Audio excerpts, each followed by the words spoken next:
Good afternoon, ladies and gentlemen. Welcome to Leon Anna Church Wedding Ceremony.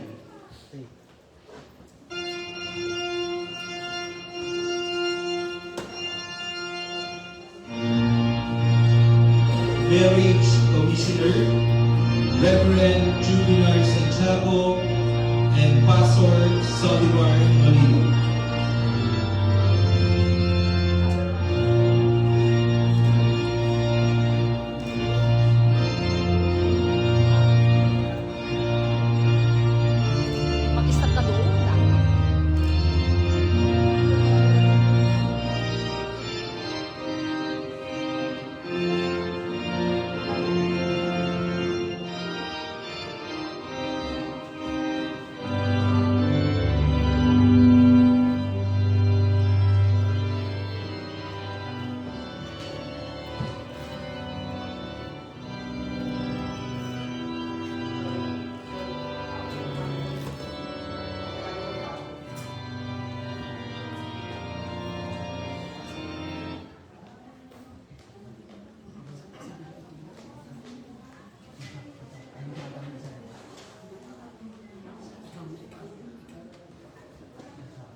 To sing the Cherries the Treasurer, please welcome Mr. Jack Laba.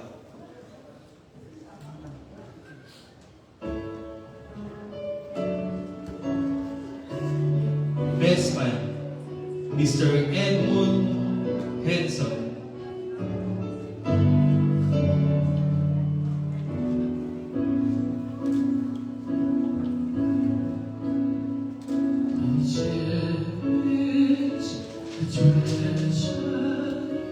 Parents, Mr. Rodolfo San Juan Sr., Mrs. Nelia Presado San Juan, in behalf of Rodolfo San Juan and Mrs. Molina San Juan.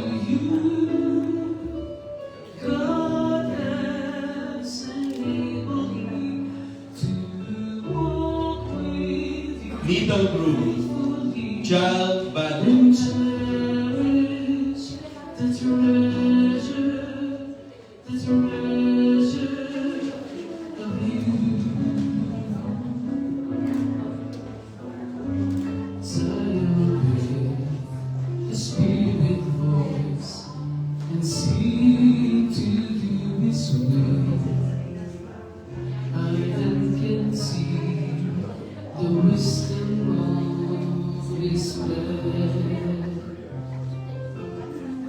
Please welcome our group, Mr. Leandro Presado San Juan.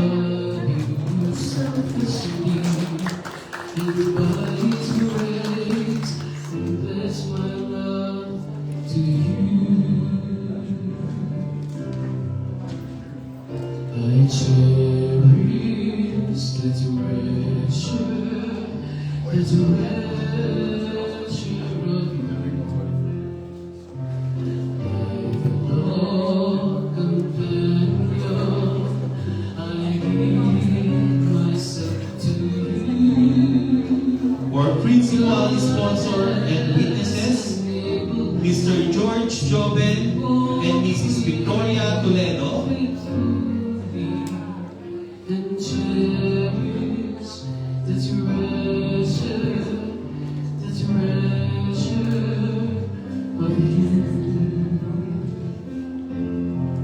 Mr. Melchor Tiamson and Mrs. Agustia Ortega.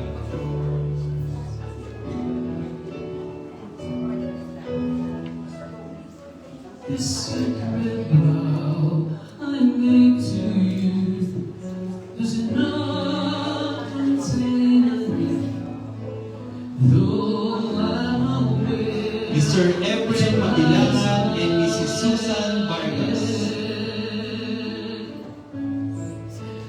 I will love you and pray with you.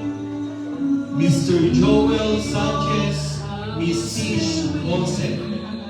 Our home will be a refuge of unconditional love. Mr. Buddy Badwa and Mrs. Adelaida Lauro.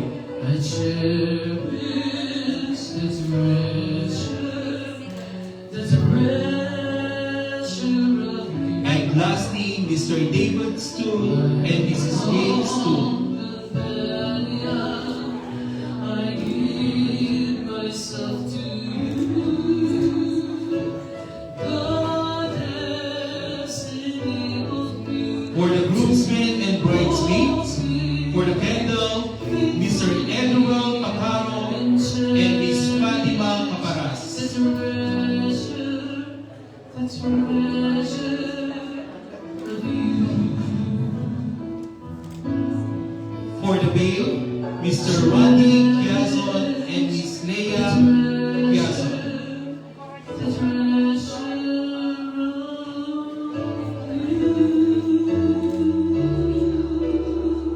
you. For the fourth, Mr. Gerardo Caidico and Mrs. Benilda Caidico.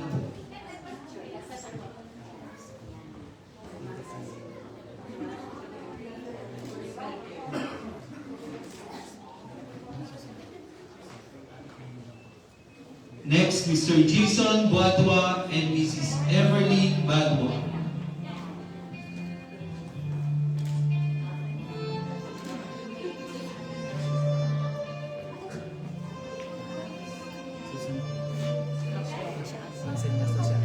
Ate, pag ano, umalis daw Lastly, nakuha. Mr. Jojo Cedillo and Mrs. Jocelyn Cedillo.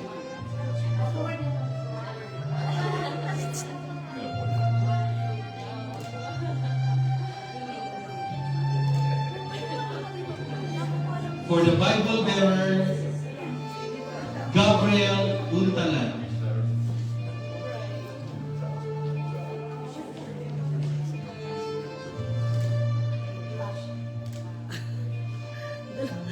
Dahil, dalawang ano. Coin bearer, Kai Jeremy Tarifa.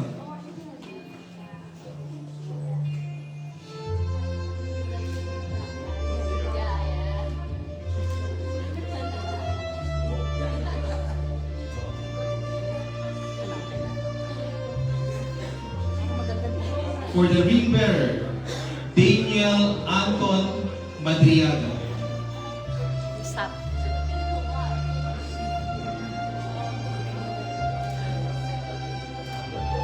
Smile, Daniel. Flower Smile. girls, Smile, Daniel. Smile. Zarina Adil Cornel. Smile ka lang. You go straight. Ayan. Good job. Talagang turong-turo ng nanay. Niana Maria Pantaleon. Good job. Ah, sige na.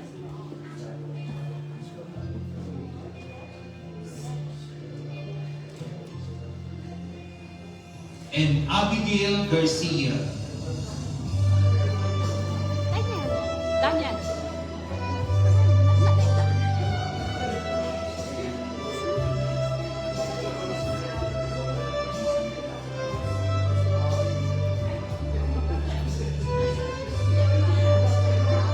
Chay.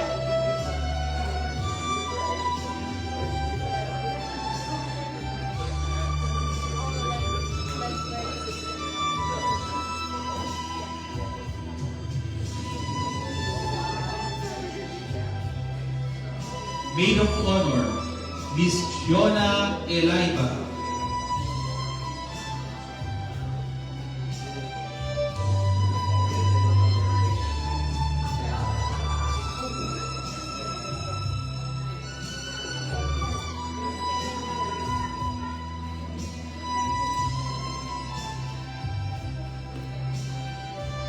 Parents of the bride, Mr. Diego Manuel Santiago and Mrs. Dolores Nicolas Santiago, in behalf of Don Asalpin and Mrs. Rochelle Santiago Asalpin.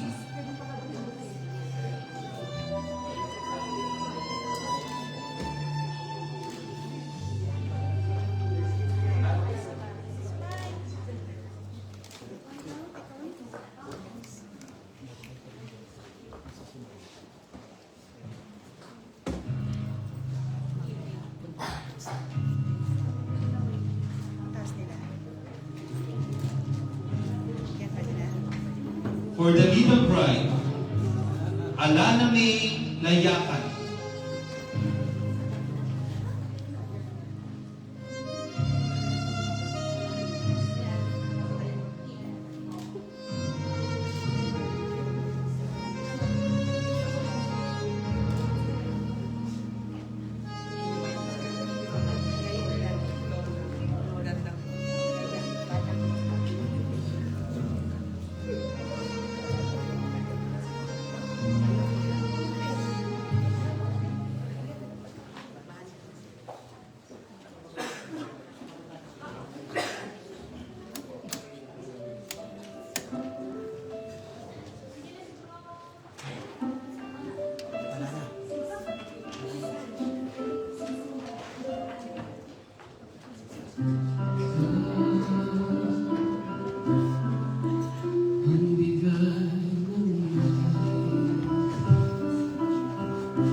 Ladies and gentlemen, please welcome the bride, Miss Annalisa Nicolas Santiago. Once again, the bride, Miss Annalisa Nicolas Santiago.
Good afternoon, ladies and gentlemen. Before we start, let us pray.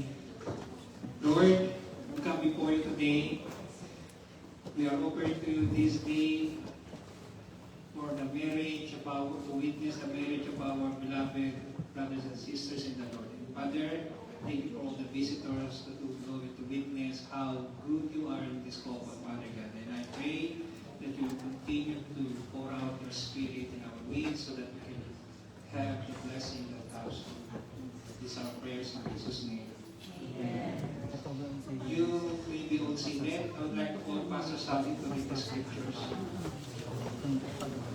Baka lopat na yun.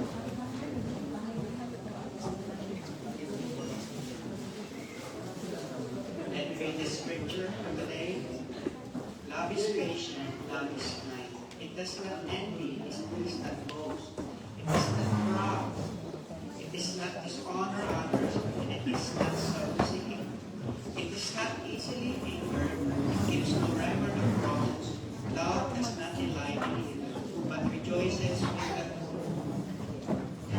It always protects, always trusts, always hopes, and always perseveres.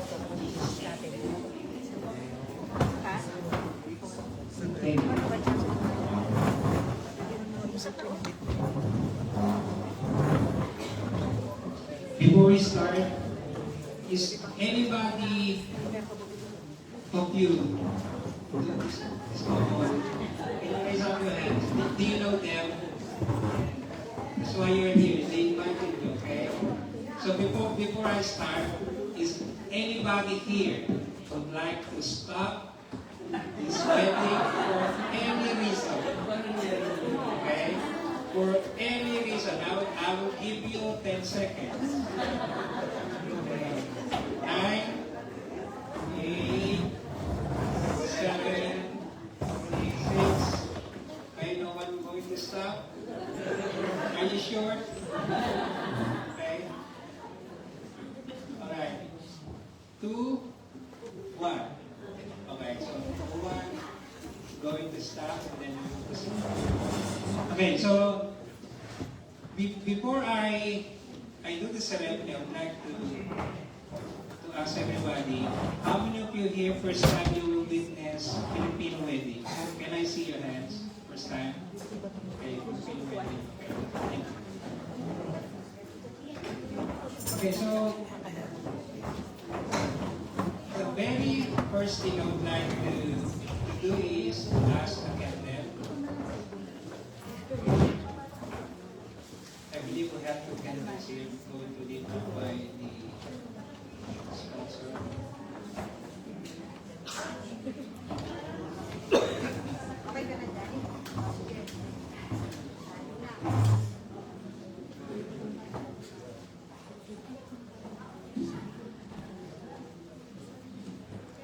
Kayo na ang nasasabi mo.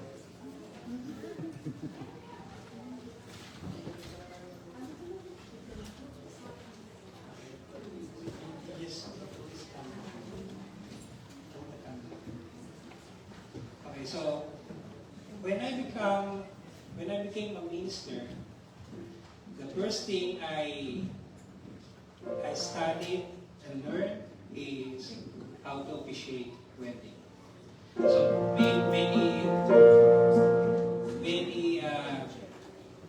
many pastors taught me. My mentor taught me what to do on officiating wedding. But because I am young, I am so curious. Why? Okay? Why?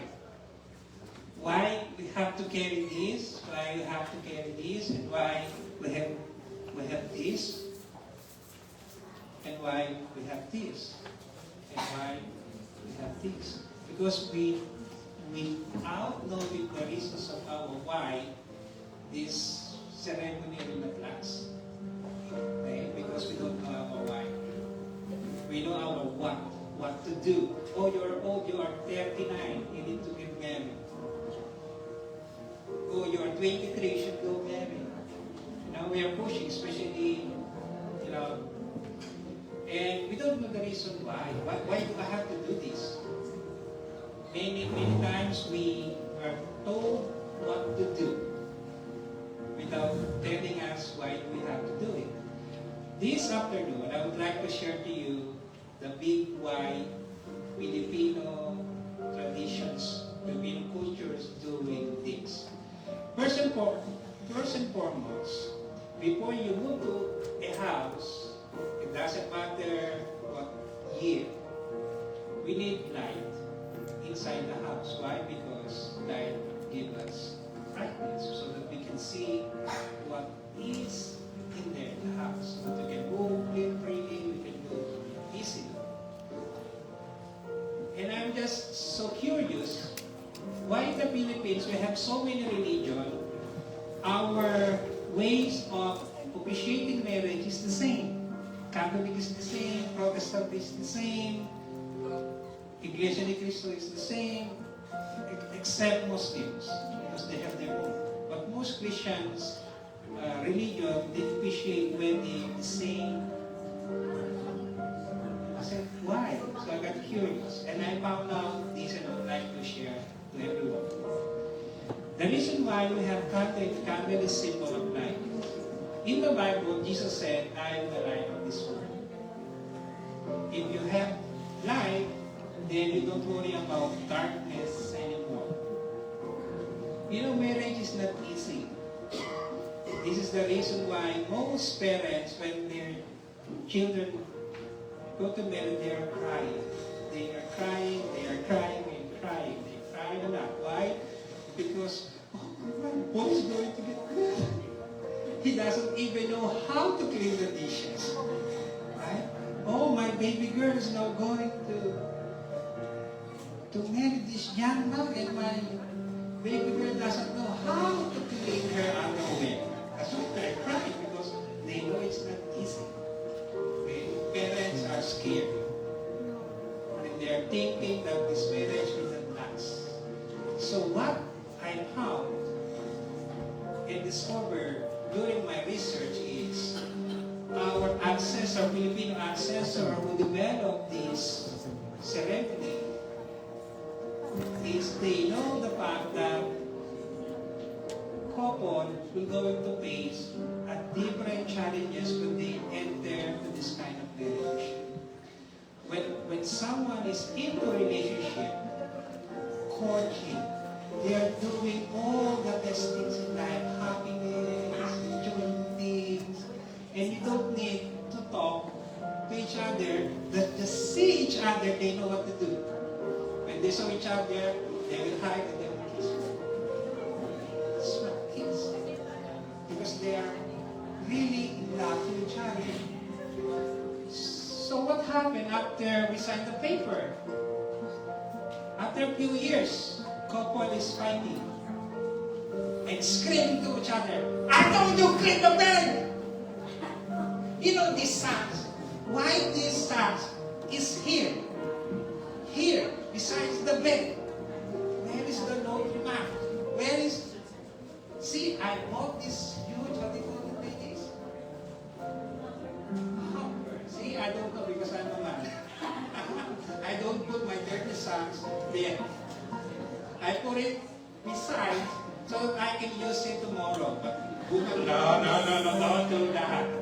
That's what my kids about it. See, I bought this hamper and you're not using it. Why? So I don't know. Maybe because I'm a man. Okay?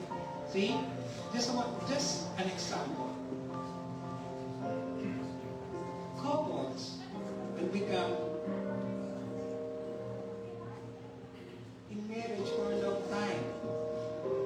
They don't see each other the way they see each other before. Now they have to scream in order to be heard. Kailangan ng sumigaw para marinig. Marriage, what happened to this kind of love? I thought when we love each other, it will not.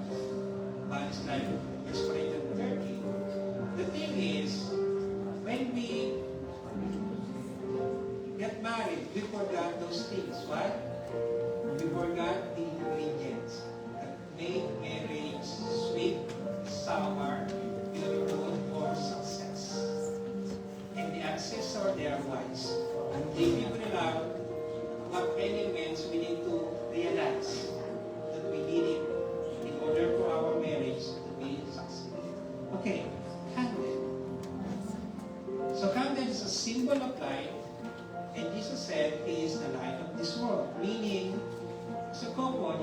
Jesus in your marriage.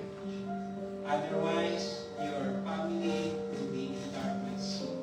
When you face trials, when you face temptation, when you face calamities. Okay? So I'd like you to hold the line, give it to them. Give it to them. Thank you, sponsor. You can. Thank you. So, this two imperfect couple will going to live in one room. How crazy is that? Okay? So what will happen is, later on they will promise, I will love you for the rest of my life, for better, for worse. But when you live in one house, one bed, you will discover that, oh, this boy snores loud. Right? Oh, this lady doesn't brush her teeth during the night. And when you woke up, you will be surprised when the makeup is gone. Who are you? Where's your teeth? Imagine that. You will be surprised and shocked. So, and not only that, factor is behavior, attitude, and mental health sa iba. Okay? And one day, Sister Anna said to Leandro, you know what? I don't like you anymore because you're not the person I know. When we get married, your tongue is 5 pool. And after 5 years, now you're pregnant. So she decided, I quit. I don't like you anymore. Just like, you know? That's right. For some reason, she said, I don't like it. So I quit. So, you look at the Lord. Not Thank you.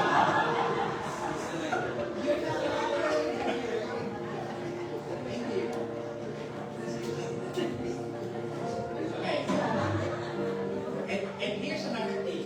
Fun fact.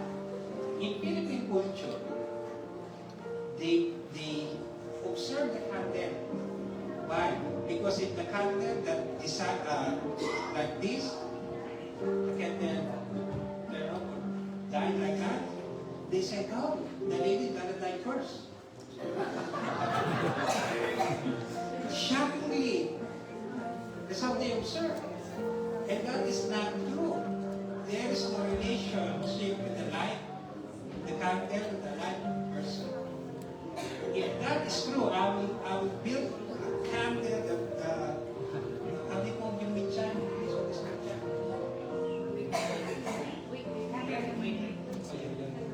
Big as me. And I will cover it so that it won't die. The fire will not turn on. Okay? So that's how culture they're thinking, oh, I know what's gonna happen. The guy is gonna die first because candle, that's it. No, it's not. It's not.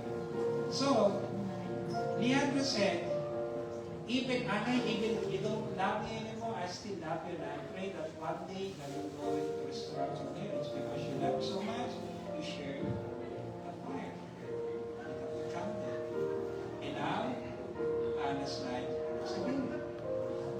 But you know, life is life. Leandro thinks, I'm always the one who gives. I keep taking my time, taking my salary, taking everything. I don't let for myself, except Robo. Okay? And Leandro said, I'm going to quit. I don't like it anymore. I don't like it anymore.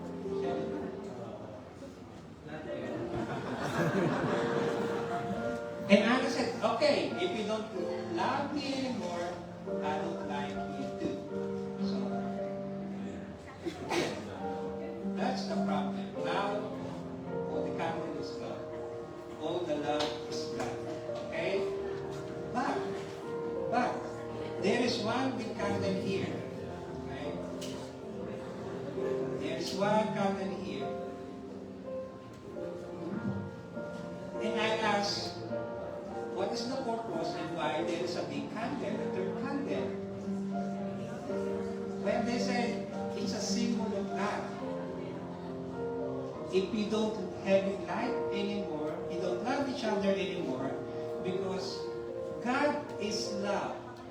We can pray to God that, Lord, can you give me the love that you are giving to me so that I can love my husband back the way how you love me. So they decided to pray for one another, pray each other, and God became them the fire in their heart. So you can go with God and okay, now you can share the love. See, now their life is back again. All we need is just another part in our marriage. That's why they said love, marriage is like a triangle. The top of the triangle is begun, and we are on the bottom. And that's it. Removing it, it will end. So, thank you so much for coming.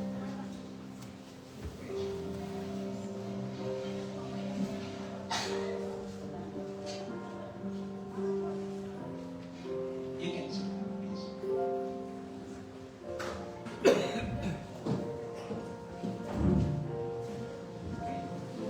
Like what I said, we have so many elements. And now, I would like to call the sponsor who has the weight. Please attach the weight.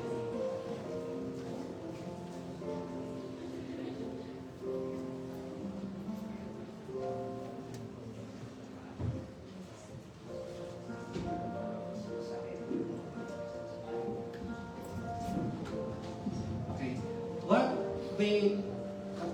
What is the symbol of it? While they are putting it, I will explain to you what's the meaning. Okay? Veil is a cover, sheet. They said, if you're not good looking, you have to cover your face. Now, it is a symbol of how marriage should work. For example, if you notice the veil they put it on the head, for Anna and for Leandro, they put it on the shoulder. There are two meanings. From this time forward, Anna, you will submit to your husband. That's what the Bible says. Submit to your husband. What do you mean by submit? Well, submit is submit. I wish my wife is here. Right? Submission meaning, even you are the most intelligent person, most wisest, most wealthiest, because the other is now your husband, you will also him as a part of submission, not only dominant, something like that. You can correct, you can rebuke, you can talk as a part of a family, husband and wife.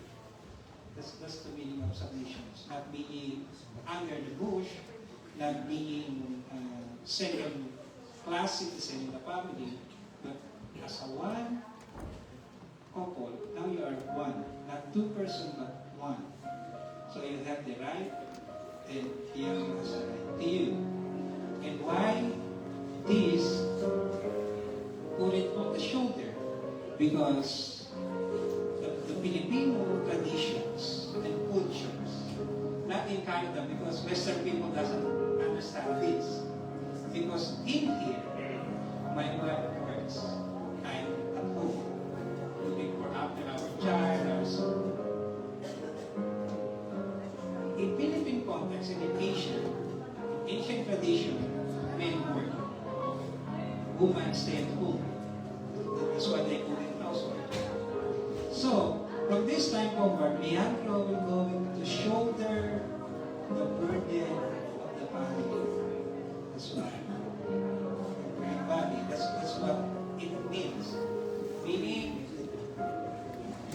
the Filipino ancestor is telling to a group from this time forward, you are not a boy anymore, you are a man of the house. You are responsible for your wife and to your children and to your family. You will carry the burden yourself.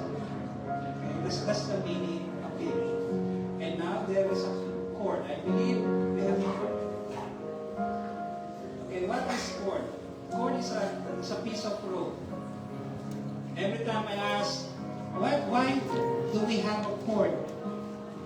If you have a lot of problem, you know what to do with the court.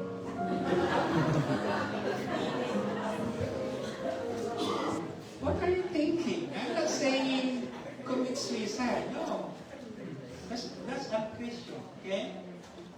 So, the court is a symbol of oneness. From this time forward, there's a loop, infinite loop. Your life will going to be one with this loop, this fine you. And if you notice, in the loop, there is here in the middle. What's the meaning and symbol of this? Why you can't just give one loop, but instead we do like this and there's in here. Well, I found out that this, they said this is as a symbol of Christ. God. God should be in between of your relationship in marriage. Why? Because without this, you will see each other's imperfections. But with this in your middle, you will see the perfectness of Christ in your marriage. Why I'm going to beat this man? God gave him to me. Why I'm going to cause suffering to this beautiful lady? God gave him to me. Okay? So that's why you will see each other, not each other, but you will see Christ in you. Okay? So why they had that, we have another symbol. What is this? In the Philippines, we call it aras. Okay, I'll show you what it is. I don't know what they call this in English. Prosperity comes. Okay. Somebody asked me, Pastor, if that is a prosperity kind of thing, why we are already in Canada and we give 25 cents? You can give $100, but why this is 25 cents? Remember, when the ancestors developed this, we don't have. Okay? During that time, they used silver and gold. Okay, that's why they put it here. Meaning, no matter how religious you are, no matter how godly you are, no matter how beautiful you are, no matter how lovely both you are, you need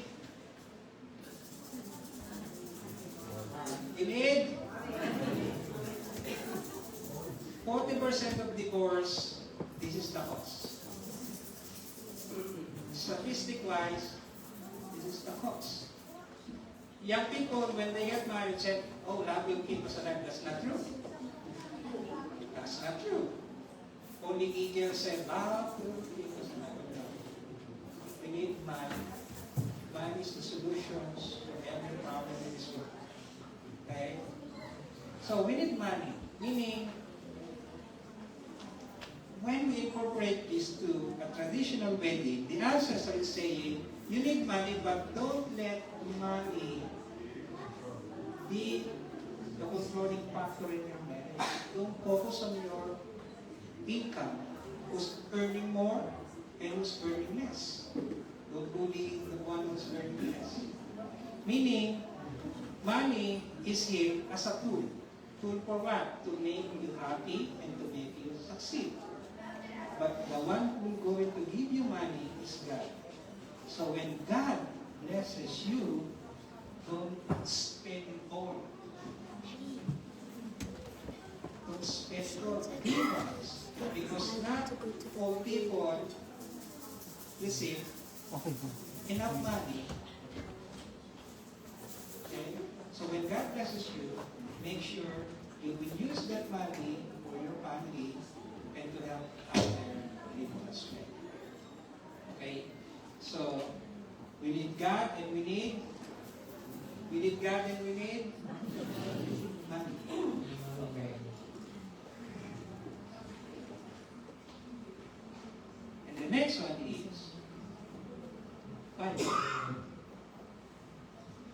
many of you went here use your map? Did you use your map? GPS? Okay? So Bible is like a map. When you don't know where you're going, you consult the map. When you don't know what is happening to our life, to our marriage, to our family, you consult the Bible. And if you read the Bible, you will discover that the most happiest couple is Adam and Eve. Why? They never had divorce.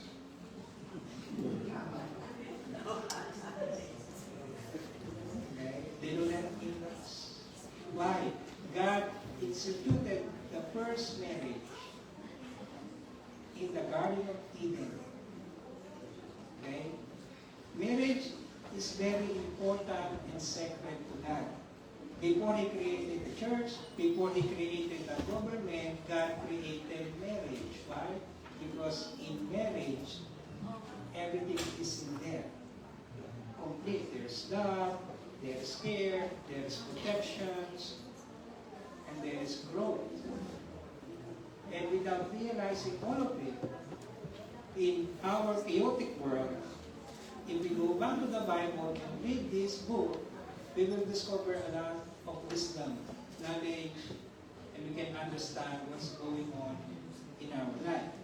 So don't let the Bible stuck in the dresser or in the drawer or in the kitchen sink.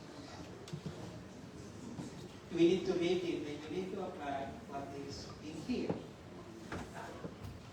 And there's another symbol. This is the ring. Okay. The one is there.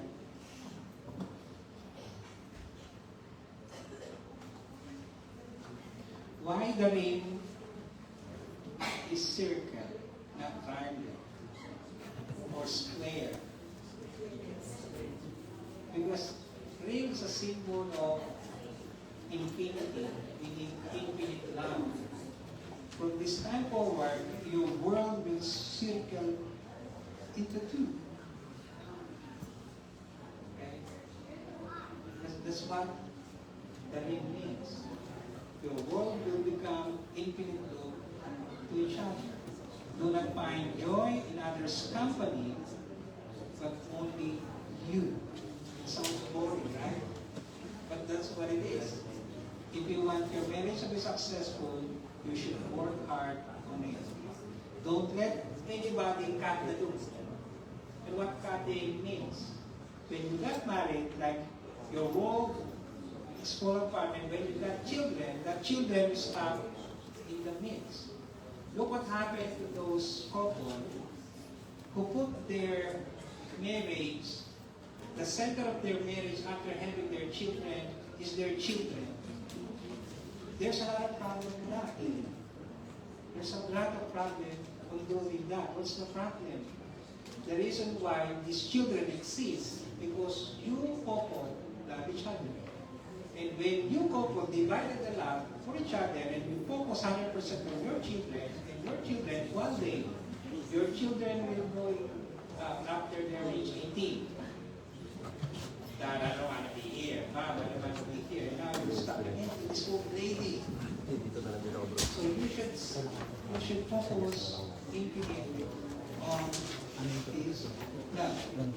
Okay? So, we will go in and proceed now to the ceremony. Okay? You can kneel down. Okay, wonderful.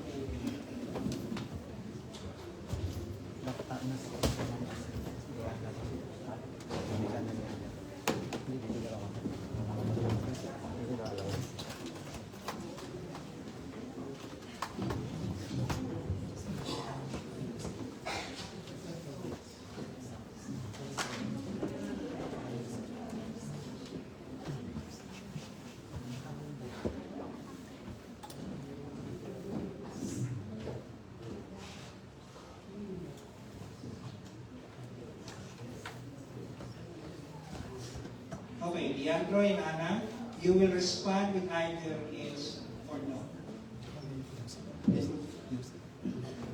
Leandro, have you come here freely without reservation to give yourself to Anna? you come freely and give yourself entirely to the Lord.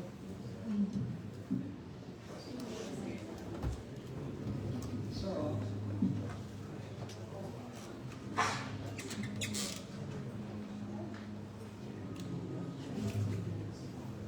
okay, so Leandro, you will give this ring and pledge your vows na Anna, this especially for two of us. I will promise you today that I will be with you and carrying you each day, no matter what happens to us. I will promise you I always love you. And I will.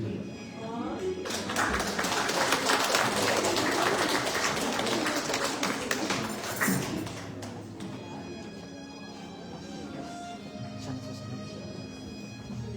Ikaw.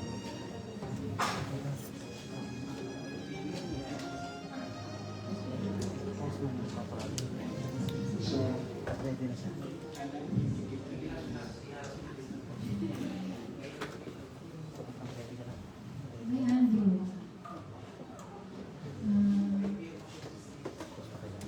today, Auto ka na sa sunod. this is a blessing for us. I know God give you as a part of my life. I will promise to Lord I will taking care of you in sickness and health until death do us part. I love you, Leandro.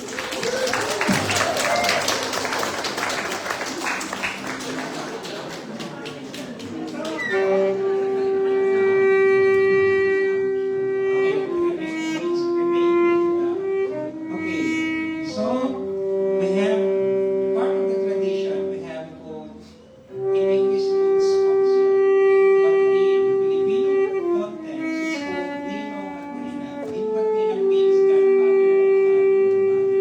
What does it mean? Meaning you are second parent is common after the wedding is ready. So can I call the sponsor or grandparents?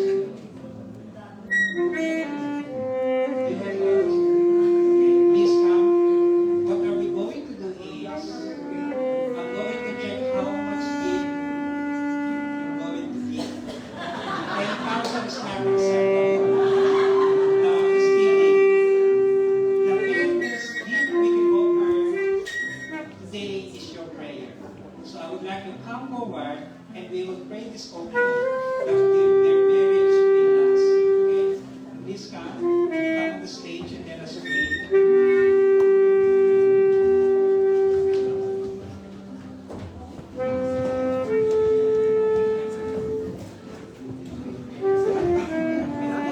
Please come forward. We will going to open our prayer. This offering. The best gift. The best gift.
my friends for them to remove the veil and the cord. Remove the cord, remove the veil.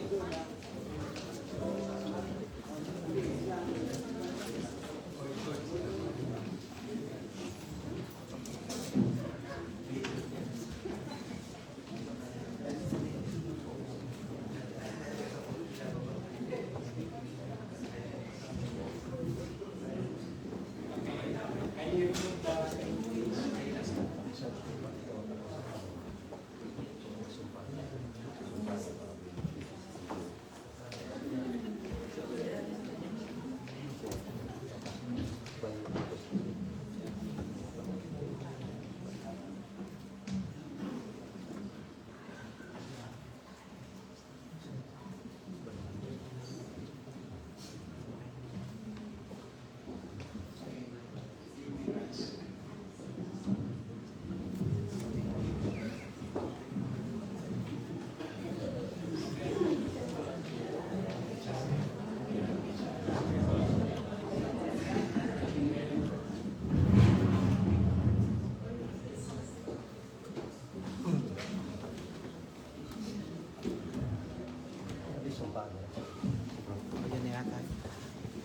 Beloved brethren, guests, friends, and family, in the virtue that the church gave me and the authority that province of Alberta and Canada gave to me, I pronounce Leandro and Ana as a husband and wife.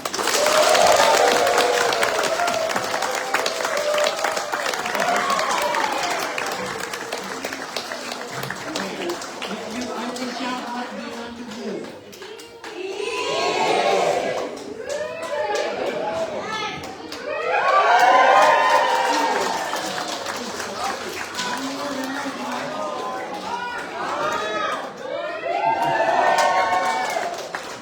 Did you take a good shot? One more?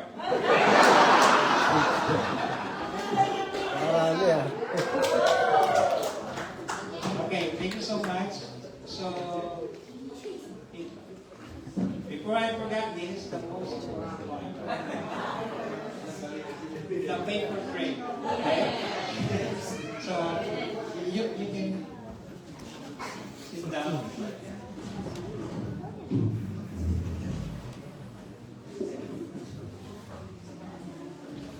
And we will sign.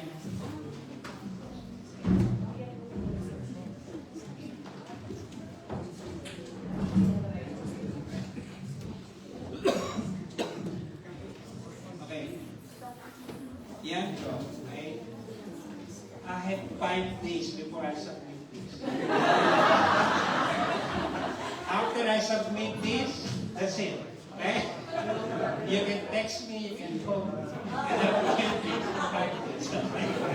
And after that, I will submit the bill. Okay?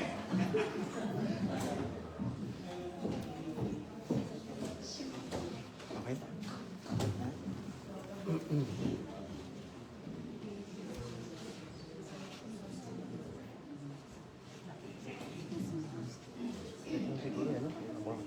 Isa na, Isama 5 ka. days. Okay?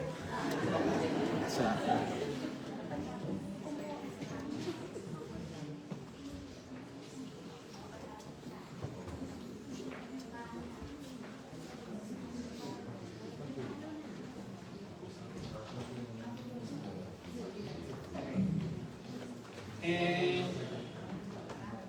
can I borrow one chair, please? I would like to call the witness. May I call Ms. Tish Olsen and Mr. David Stool to sign the witness. Thank you. Chair. Chair. Chair. Kailangan ito, nandun may maraming chair dun. Ayan.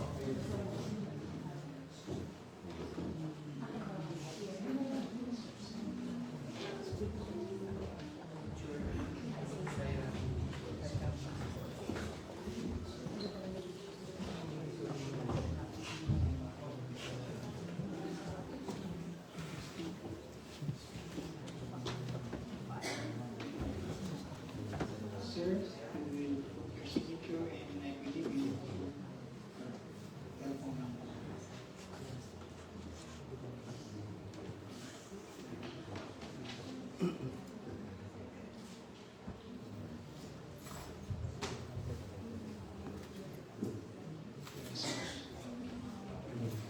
Thank you very much. Yeah, Renana, I will sign the paper. Okay? Are you sure you want me to sign the paper?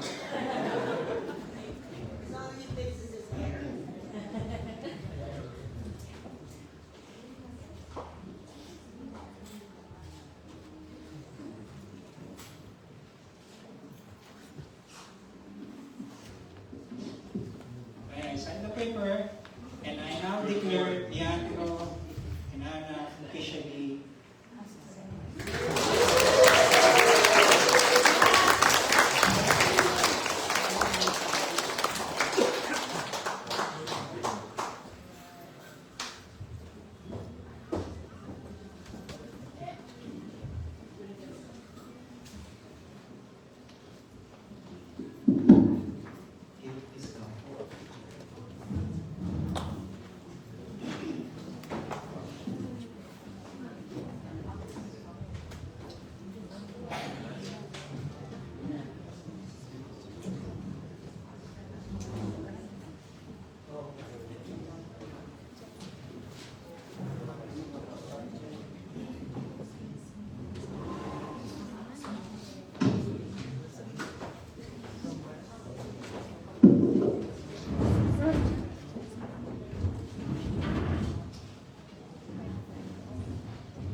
Ladies and gentlemen, one more time, our newly couple, Mr. Lay and Ana.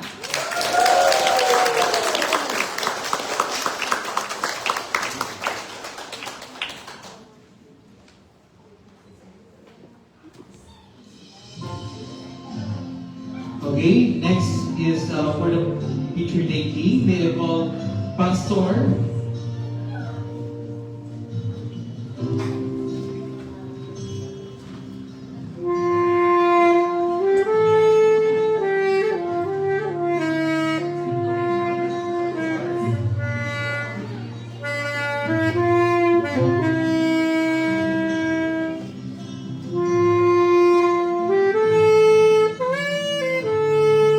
Okay, thank you very much. Now may I call the both parents of our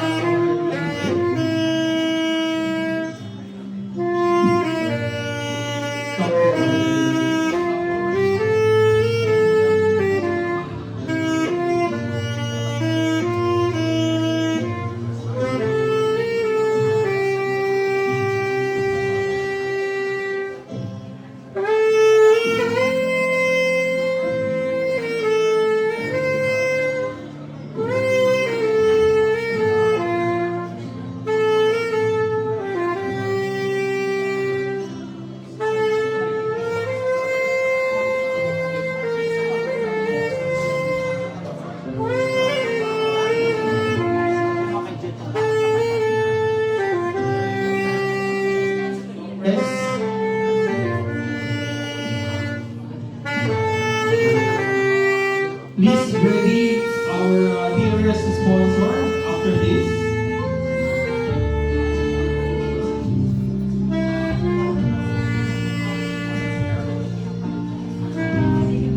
Okay. Our dearest sponsor.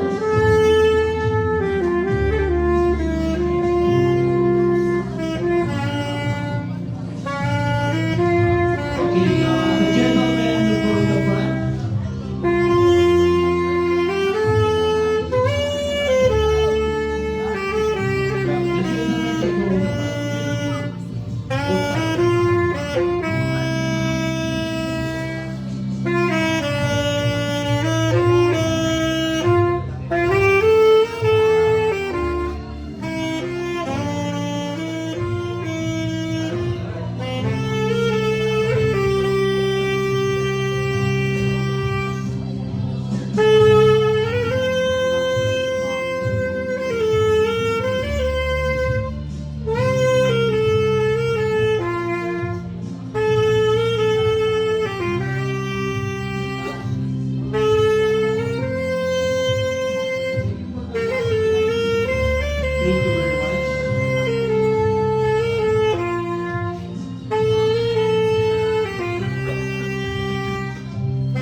We will see you in Basin Hotel for the reception.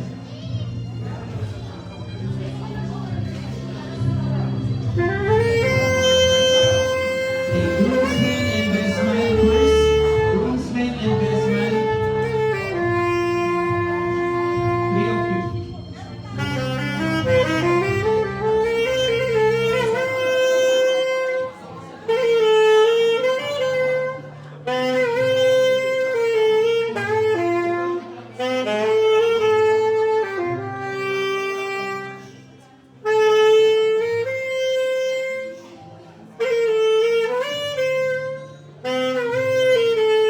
Thank you.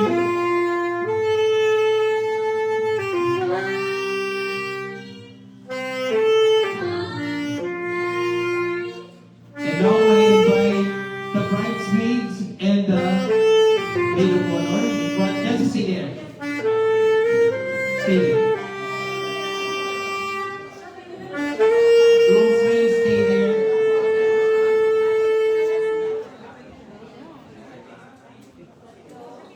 Kapag ka lang ba? Pabasa. Opo. Kahit ano ba? Yan. Parang okay lang. Okay lang. Okay.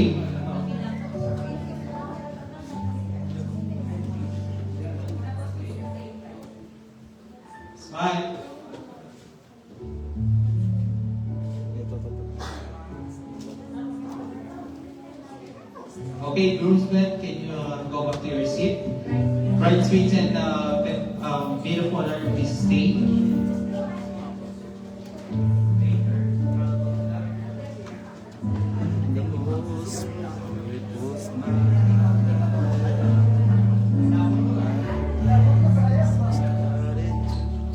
Okay, picture.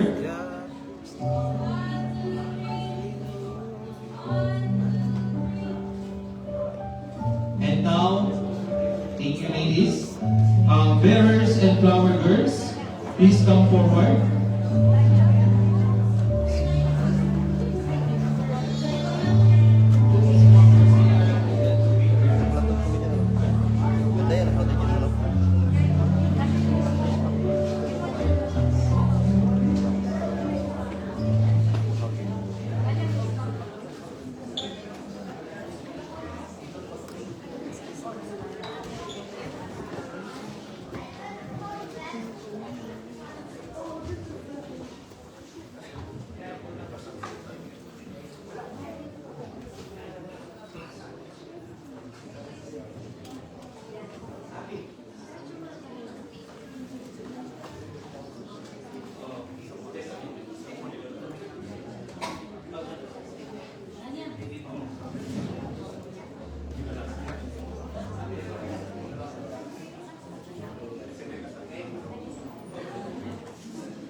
Okay, picture ladies.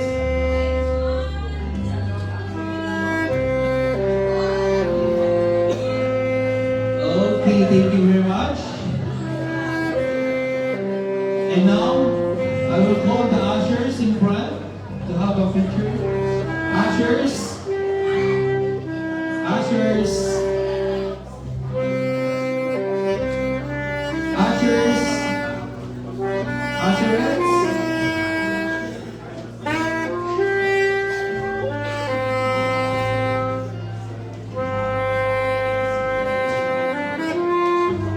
Usherettes.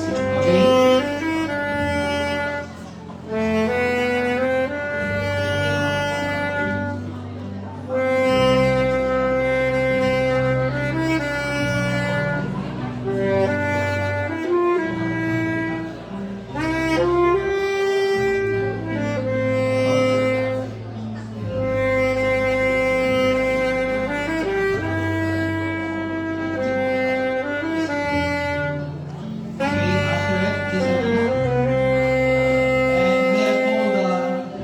driver of our ride.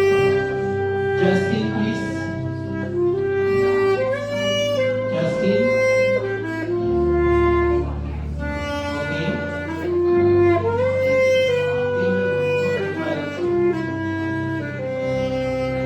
Yeah, thank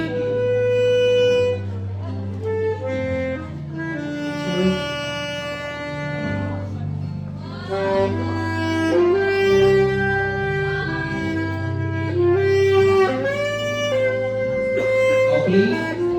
So, ushers, you may go to your respective assignment in reception, please. Okay? And now, I will pass the microphone. Who's can ever lead the photo off in front because I need to go to reception. Who wants a picture with the couple? Families. Okay, family of the bride. Family of the bride side. Family of the bride side.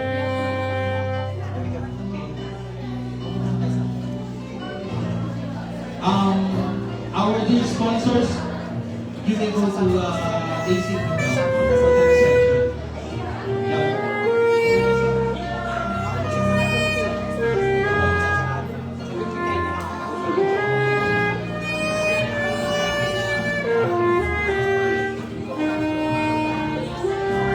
Jacket mo.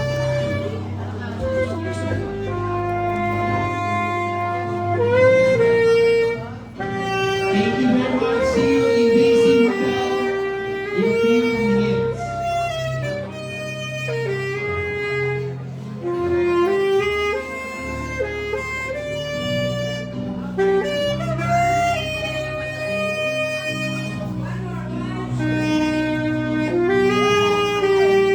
Sino po gusto mag-picture? Sino po gusto dito? Family. Family ng group. Family ng group.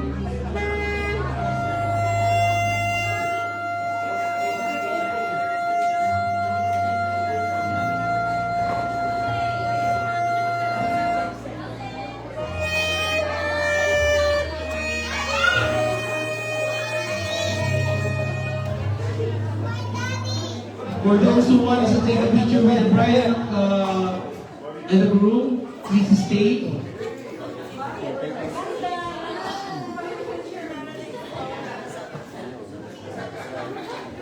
GCC family, gusto niyo magpa-picture?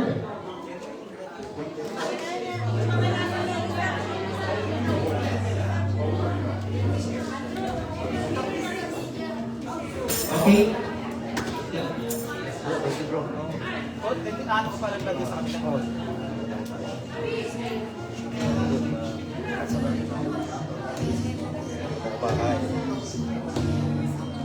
Sige bro, Eddie. Hindi, ayoko lang. Baka naandun sa labas. Baka naandun na sa hotel.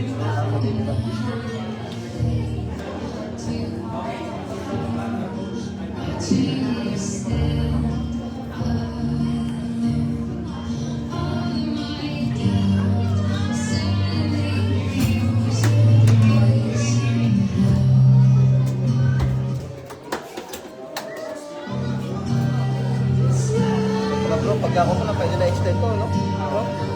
Okay, thank you. Pag ano masipit. Pag may mga question, Hindi mo ba dito? meron pa pre.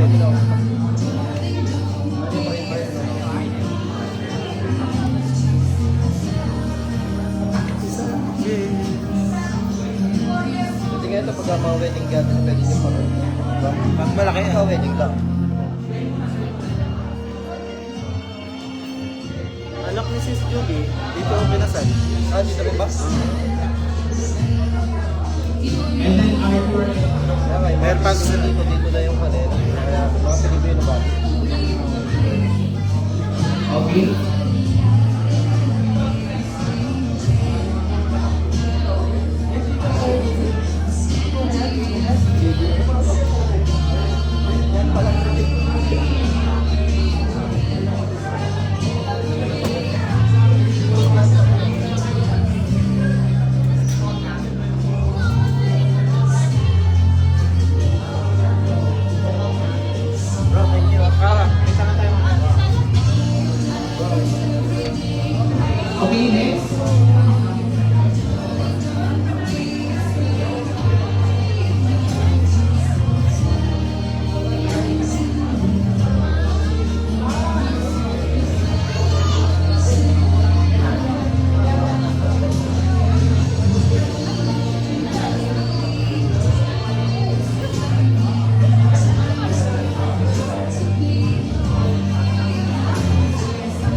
ano sa'yo ate, wait for me.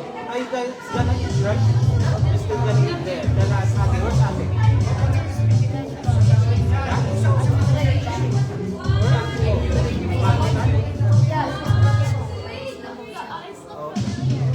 How about you?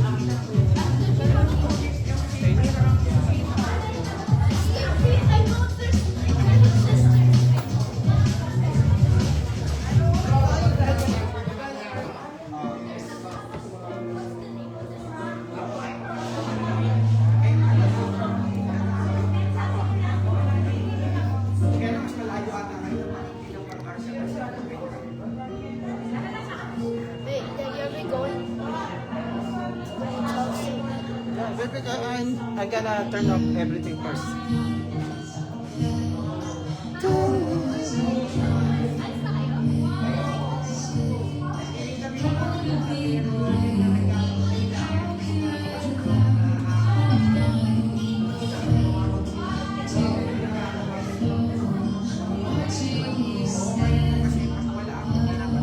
Pag ba nilalive ko, anong gagawin ko?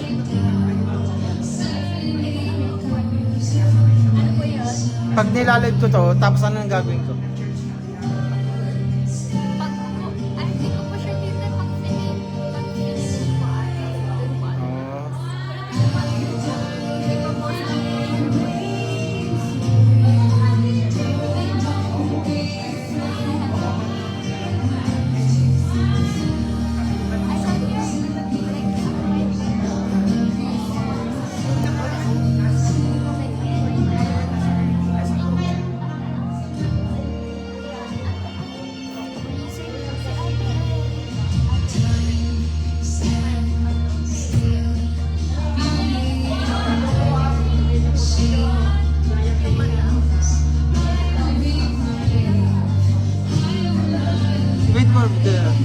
Wait mo ako doon sa labas. Sige na. Wait mo ako dyan, outside na.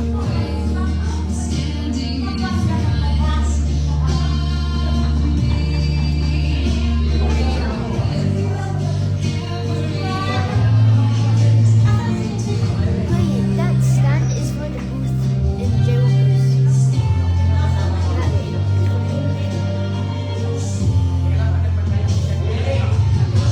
Yung magaling mo doon sa kitchen. Lamang.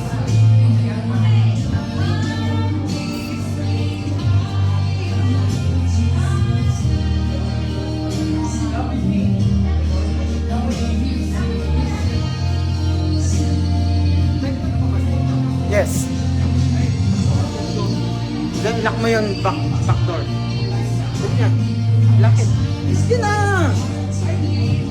They gonna open there. Then lock it.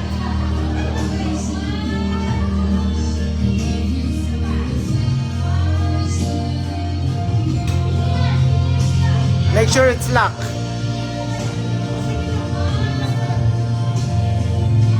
Basta.